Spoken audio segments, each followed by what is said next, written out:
கர்த்தருக்கு ஸ்தோத்திரம். இன்றைக்கு தியானத்திற்கான வேத பகுதி சங்கீதம் 136:4. ஒருவராய் பெரிய அதிசயங்களை செய்கிறவரை துதியுங்கள், அவர் கிருபை என்றும் உள்ளது. ஆம் பிரியமானவர்களே, நம் தேவன் அதிசயமானவர். அவருக்கு அதிசயமான என்ற பெயரும் உண்டு. வேதத்தில் நம் தேவனுக்கு அநேக பெயர் உண்டு. யெகோவா, யெகோவா ஈரே, யெகோவா ஷாலோம், யெகோவா ஷம்மா, இன்னும் அநேக பெயருண்டு. இதில் அதிசயமானவர் என்றும் அவருக்கு பெயருண்டு. இந்த அதிசயங்களை கர்த்தர் யாருக்கு செய்கிறார்? தேவ பிள்ளைகளாகிய நமக்குத்தான். வேறு யாருக்கு செய்ய போகிறார்? தம் பிள்ளைகள் கூப்பிடும்போது அன்று செய்த பெரிய பெரிய அதிசயங்களை, அற்புதங்களை தேவன் இன்றும் தம் பிள்ளைகளுக்கு செய்கிறார். இன்றும் தேவன் பெரிய அதிசயங்களை தம் பிள்ளைகளுக்கு செய்ய வல்லவராய் இருக்கிறார் என்பதற்கு என் தங்கை ஒரு பெரிய சாட்சி. அவளுக்கு 2020 கர்ப்பப்பையில் கேன்சர் வந்துவிட்டது.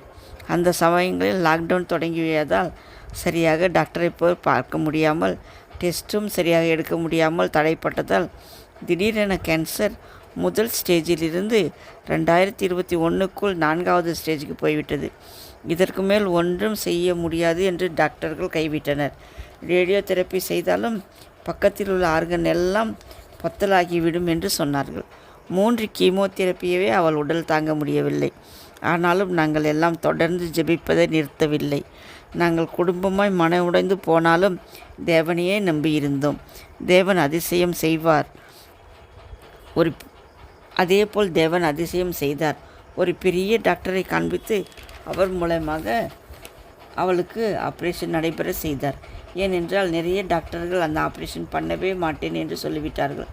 4வது ஸ்டேஜ் என்பதால் ஆப்ரேஷன் செய்தால் உடல் முழுவதும் பரவிவிடும் என்று யாரும் ஆப்ரேஷன் செய்ய முன் வரவில்லை. ஆனால் நாங்கள் தேவனையே குடும்பமாய் நம்பியிருந்தோம். தேவன் எங்களை வெட்கப்படவில்லை. அவர் ஒரு பெரிய அற்புதம் செய்தார். என் தங்கைக்கு ஆப்ரேஷன் முடிந்தது.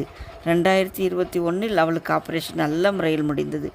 இன்றும் அவள் தேவனுக்கு ஒரு பெரிய சாட்சியாய் ஜீவிக்கிறாள். அவளை பார்க்கிறவர்கள் அனைவரும் அவளை பார்த்து அவளுக்கு தேவன் செய்த அதிசயத்தை நினைத்து தேவனை துதிப்பார்கள். ஆம் பிரியமானவர்களே, நம் தேவன் உங்களுக்கும் கூட இதே அதிசயத்தை செய்ய வல்லவராயிருக்கிறார். அவர் பட்சபாதம் உள்ளவர் அல்ல.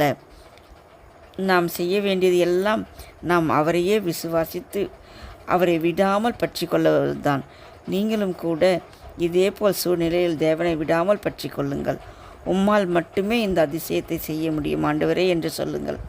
ஏனென்றால் வேதத்தில் எழுதியிருக்கிறதே, ஒருவராய் பெரிய அதிசயங்களை செய்கிறவரை துதியுங்கள் என்று. எனக்கும் இந்த அதிசயத்தை செய்யுங்கள் என்று விடாமல் பற்றி கொள்ளுங்கள். அவரையே பிடித்து கொள்ளுங்கள். அவர் கிருபை மிகுந்தவர். தேவன் அவர் கிருபையாய் மனமிறங்கி உங்களுக்கும் அற்புதம் அதிசயம் செய்வார். தம்மை நம்பியிருக்கிற பிள்ளைகளை அவர் ஒருபோதும் வெட்கப்பட விட மாட்டார். நம் தேவனை விசுவாசியுங்கள், அவர் உங்களுக்கும் அற்புதம் செய்வார் என்று விசுவாசத்தோடு கூப்பிடுங்கள். அப்பொழுது நீங்களும் உங்கள் வாழ்க்கையில் அற்புதம் அதிசயம் நடைபெறுவதை காண்பீர்கள். தேவனை துதியுங்கள். அவர் நல்லவர். அவர் கிருபை என்றும் உள்ளது. ஆமேன். அல்லேலூயா.